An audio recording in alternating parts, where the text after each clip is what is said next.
माले इथल्या पाटीलमळा परिसरात शेतकऱ्यांनी मोठ्या प्रमाणात ऊस लागवड केली आहे। कारखान्याच्या गळीत हंगामाच्या अंतिम टप्प्यात या परिसरातील ऊसतोड केली जाते।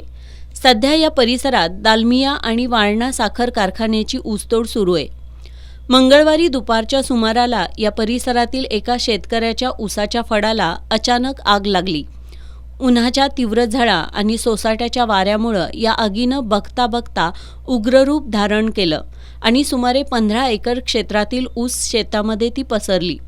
या आगीमुळे परिसरात धुराचे लोट पसरले होते।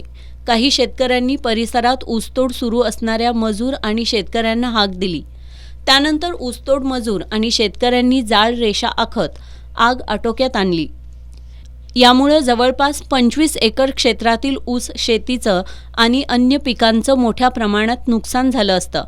15 एकर क्षेत्रातील ऊसामध्ये लागलेल्या आगीमुळे शेतकऱ्यांचं लाखो रुपयांचं नुकसान झालंय।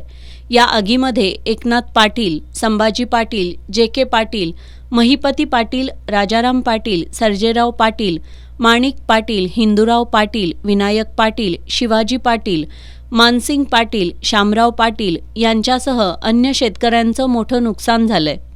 ही आग कुणी जाणून बुजून लावली की विद्युत वाहक तारांच्या स्पार्किंगमुळे लागली हे मात्र अद्याप समजू शकलेलं नाही।